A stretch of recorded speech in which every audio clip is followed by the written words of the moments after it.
Hi everyone, this is my review of Normandy 44, published by GMT Games.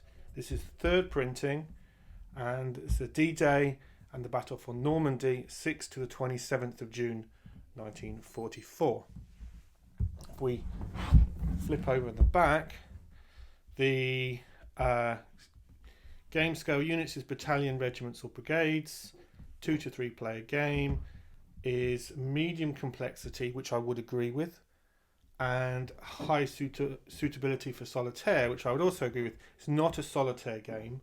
As such, you would be playing both sides to the best of each side's abilities in the game. So the first thing that we're going to have a look at is the rulebook, and it's a 36-page rulebook. This is edition 2.2. Table of contents on the front, which is great because you will be referring to the rules I have found significantly through play. The rulebook itself, full colour. It's got that sort of GMT semi-glossy paper, nice and thick. And so if we go through the rulebook, so we get a sequence of play. If you've played any of the other games in this series, I'll call it, so the sort of 4X series, you'll instantly be familiar, but it's still worth going through and identifying some of the nuances between this series of rules and some of the other games. So for example, supply points, we've got replacements, this is not a large stacking game. You have in experience of play, you're mostly playing with single counters or stacks of 2, if I'm being honest. You're right, it depends how you're playing it, etc. But not a huge stacking game. Basically, each counter is worth so many stacking, and you're allowed 4 stacking points, and a unit with a combat strength of 3 or more is worth 2 of those, so you'd be able to stack 2 of those, for example. Zones of control. So this game series has an interesting zones of control system and mechanics where there is a ZOC bond between 2 units in close proximity. So you can see here is an example of these ZOC bonds between. We'll have a look at them when we look at the game. I'll illustrate it as well. Movement, it's actually a very straightforward mechanic. It's not a mechanic I've seen in too many other types of games, but it's quite straightforward to get your head around. Movement, very straightforward. I found combat again, and I've said this in other reviews of the other games in this series. Again, combat is pretty straightforward. You're calculating your combat strength. You have a main assault force, so 1 counter that you is leading, I'll say, for want of a better expression. Again, and then you're using an odd system. We'll have a look at the CRT in a little bit. Combat modifiers, all very straightforward. Combat results, very straightforward. The retreat and disruption, yes, quite. Yeah, I'm going to keep saying so for time. It's quite straightforward, but I think it's because the rulebook itself it's well written, very well edited, so it helps when you're reading the rulebook or you are referring to the rulebook through play. Very, very user friendly, I would say, which is great. Obviously, the rulebook is it's 30 odd pages, so it's going to take you a little while to get through it. Fortifications, special units, and this is probably sort of an example, I think, of where the chrome of the game comes through, because you've got the actual combat and movement are quite straightforward to play if you're familiar with hex-based war games. If you're familiar with the games in this series, you're very quick to get into. But this is where some of that chrome is starting to come into. You've got specific units with specific rules. The supply and isolation, naval and air support. So you have all these sort of mechanics of layers on top of the actual movement and combat. The invasion term, we'll probably talk about that when we look at the map. It's probably the best place to do that. But they are basically sort of it's part of turn 1, but in my mind I kind of think of it as pre-turn 1. You are doing the invasion turn, and the rulebook brilliantly talks you through exactly how that works. So don't be intimidated by that. And it's basically as the Allies storm the beaches, for want of and there's some specific mechanics around how that works, around how the airborne drops work. That's actually to go through that phase is a lot of fun. You've got rules for the beaches, mulberries, evacuations. Then you're into your sort of multiplayer. So if you're playing with a larger number, 3 or 4 players, it tells you how to do that.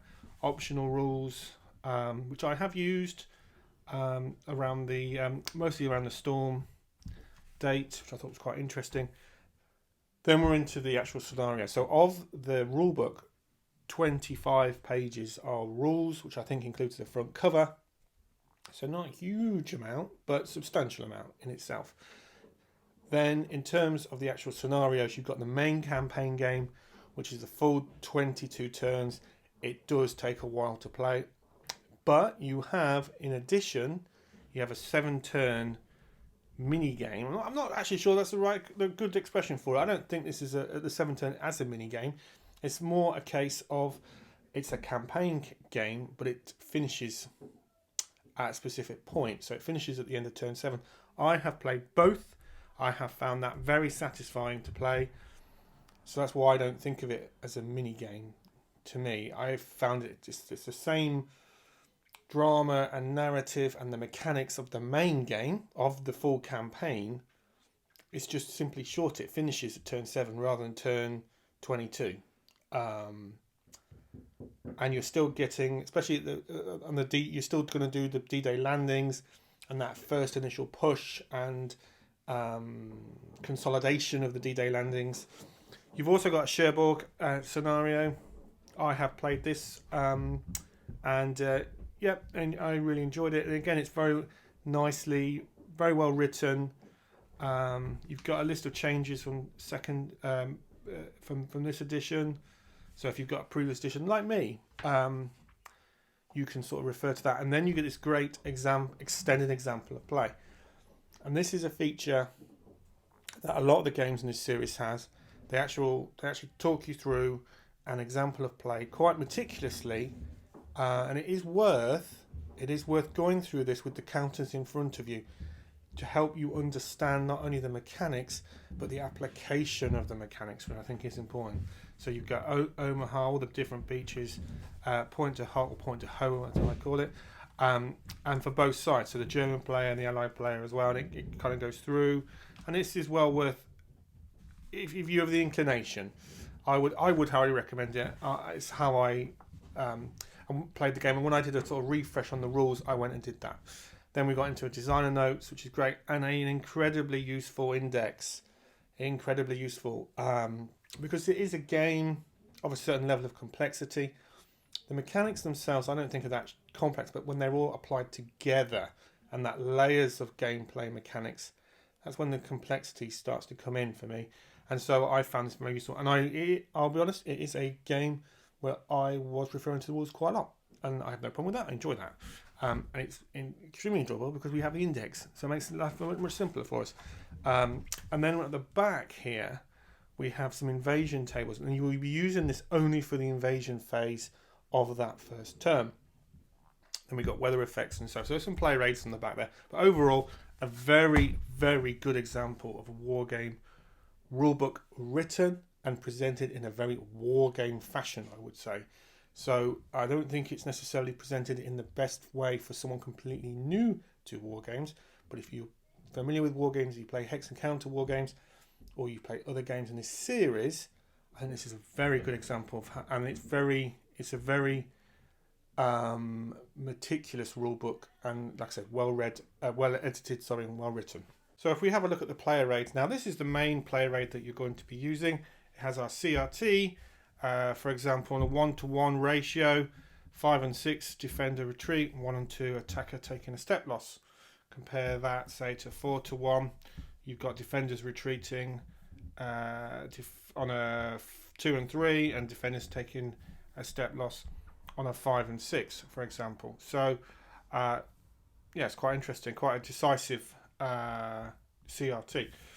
Determined defense tables, CRT modifiers, and then on the other side we've got our terrain effects chart, which tells us our movement point cost. Movement is, like I said, super straightforward. Combat effects, shift for the attacker, so armor shift. So if the attacker has armor in the has an armor counter, they can get a shift to their advantage depending on the hex, so or the contents of the terrain type of the hex, I should say. What I would say with all these, the player aids very neatly done. High level of functionality is very clear. The contents, which is great. And then I'll pick one at random. Here we've got. This is just one of the sort of starting cards. So this is basically going to help you place your counters onto the map. You place them onto this chart first, and then you transfer them from here to the map. This is the allied one for the main game. It tells us, for example, the airborne, what counters to put them in. And then you're going to be rolling for scatter. But we place them initially here by them. And then what beaches for what counters here on the actual beaches themselves.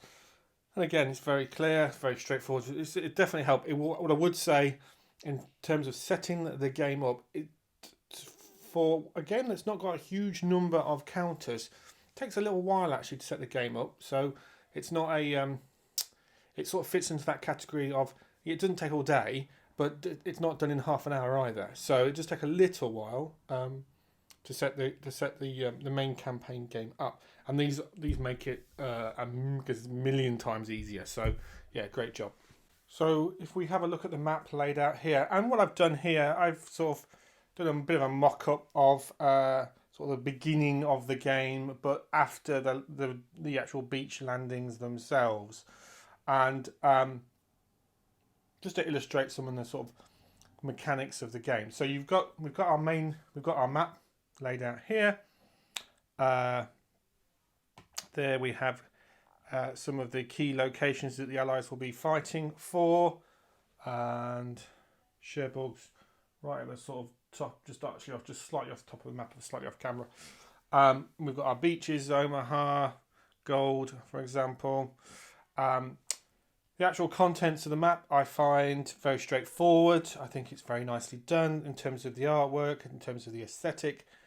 It's nicely done. Not only does it look good, but also it's very functional. It's very clear to me, the contents of the hexes. And again, I get a handy player aid on the map itself, which is just slightly off camera, just on this sort of side here, which is very, very nicely done. But yeah, I think it looks good and it's very functional, which is great. The actual counters themselves, and we may zoom in a little bit actually but the counters themselves are very easy to read. Again, they look good. It's very clear the difference between the allied counters, for example, and the Axis counters as well. So very functional, and again, looks very aesthetically pleasing. This particular game has a lot of player aids, I'll call it, or game mechanic aids, or components of the game mechanics actually on the map, or the map not actually on the hexes, but on these areas here. So we've got a weather table, we've got our general records track, we've got markers. This is where we store our markers for air support. We've got our weather, more air support, and so forth and so forth. And some of the German divisions are actually present here, and then we bring them onto the map later. That's not everyone's cup of tea. It doesn't bother me. I don't mind actually having all these type of things on the map. It can sometimes look a little bit intimidating when you first start, but the reality is that once you've been through the rules, and most of them, you're not applying attention to them constantly through the turn. So you can kind of ignore them for the most part and use them when you need to. And they work very, very well. As you can see from this map layout here, again, the stack's not huge, 2 or 3 counters. So we're not talking 10 counter in terms of the stacks. So in terms of the actual physical components, I think it's very nicely done. Typical GMT stack quality, which is always very high. The map itself is paper. This is under plexi. There might be a little bit of glare on the camera. Apologies for that, but it is a paper map. Now, I do believe you can buy a mounted map for the game if you can get one, and if you want. I quite like paper maps under plexi. Even though I'm filming and the glare of the plexi is a nightmare, I still quite like them. So it doesn't bother me, the paper, but it is what it is. But if you want a mounted map, I believe you can get one or there's one available if you can get hold of it. I'll call it that way. But overall, I think the game looks very nice. It looks great, and is sort of again, I'll use that stuff. Don't be intimidated by all this stuff, all these counters and charts and things like that. They're actually very straightforward. For example, we've got a very extensive turn record track, which has some very interesting historical points on as well. Greatly appreciated they are too. We have a weather table on the map, and greatly appreciated that too. So it's more there for player aid rather than being the focus, the sole focus of the game mechanics, I would say. So we've zoomed a little bit closer to some of the counters, and you can see, again, very clear the contents and the numerics on the counter. You've got the historical reference on the counters as well. In terms of the mechanics, again, like I said, they're actually very straightforward. Movement points, you're moving counters, you'll be engaging in combat. Combat, for the most part, is your discretion. You can have multiple hexes of combat. You have to decide one sort of counter that's I'll call it the leader. That's not the expression they use in the rules. I apologise, but that's the reality. And it's a straightforward ratio combat. So if you're familiar with war games, you'll understand how they work. Like I said, let's pick an example here. There are some, is that in shot? I hope so. There are some nuances. So for example, here we've got, let's say this is my leader unit, 7 to 2, so 3 to 1 odds. And then we've got an armour shift because we've got an armour counter there as well. The armour shift would be in the attacker's advantage if, in that case I'm doing the attacking. So at its core, the actual combat, very straightforward. The movement exactly the same, very straightforward. And if I'm pushing the enemy back again, and I advance into and so forth, and it is a very streamlined, I would say, set of gamer mechanics. Where the game has its depth is those extra layers. So, for example, we've got air support, we've got naval support, we've got specific rules about specific counters, we've got certain levels of restrictions, we've got nuances around the terrain types, etc. So all those things contribute to the depth of the game and to the learning experience, but also contribute to the historical chrome of the game, which is very deep in this game. So some concluding thoughts. What I like about the game is in part what I like about this series. So whether that's the Ardennes game or the Holland game, etc. Beautiful components, very functional, very clear, really well executed. It's very obvious and very clear to me as the player what the intent of all the hex and the map is, how the counters work, their numerics on the counters. It's a very streamlined set of rules, and it's a very mature set of rules. So go through the player step by step of how the game works. It will help you understand not just the mechanics but the application. And it is a game that has a depth to it, so that as you play the game more and more times and try out different strategies, you'll understand more and more about this, obviously about the historical event, but also how those mechanics work in unison with each other. The reason I would class it as a medium complexity is in itself the mechanics are quite straight, not that complex, but it's the layering on top of them that is. So there's quite a few things that as you're playing you've kind of got to remember. And when you first learn this game series, there'll often be, oh, I got that bit right, but I forgot about that. That's okay. Then you play again, and you go, okay, I learned from the last playthrough, and that's why I put it in that level. But the rulebook really helps you do that, and by playing through that sort of example of play, that will help you understand it as well. Don't be intimidated by all the charts and the counters and all these sort of things. It's actually a very straightforward game to get into if you are familiar with hex and counter war games. If you're familiar with zones of control, the actual their zone of control sort of connectors, I forget what they call them now, are very straightforward. Combat's very straightforward, for example, as well. It does take a little while to set the game up, and it does take a little while to play through certainly the full campaign, but even the shorter campaign is I'm not sure I would be able to set the game up and play through in an evening. I think it's a few evenings or a long day, I would say. So just bear that in mind. if you have played any of the other games in this series, I think it's easier to get into, but I would still say you've got to take your time reading through that rule book and understanding the nuances between this game and some of the other games with a similar sort of design. So overall, I think if you're interested in this historical period, if you want something that is that sort of a meatier, medium complexity, it's got a lot of historical chrome, it plays beautifully well at a methodical, take your time, think about what you're doing and think about what the opponent would be doing, etc., and appreciation of the history, I think this fits that bill very nicely for me. I have played this extensively solitaire. I think it solitaires very, very well.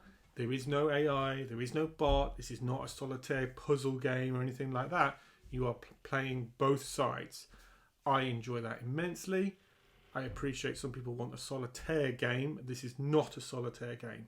But if you like playing games two-handed, I think this plays really well two-handed. And one of the reasons it plays two-handed very well is it's very clear what the objectives of both sides, if that's the right expression, are. And again, that will come back down to your understanding and appreciation of the history. So this is a period of history I think most wargamers are very familiar with. But it's certainly a bit of background research, especially more detailed research, will pay dividends, I have found, and enables you to appreciate the game even more. So a beautiful looking game, really iterative rules, complexity is in the layers, I would describe. So yeah, I'm a big fan of the game series. I've reviewed quite a few games with a similar sort of design. So the Ardennes game and the Holland game and the Stalingrad game. So please check those out as well if you're interested. And yeah, thanks a lot for watching as ever. Thank you.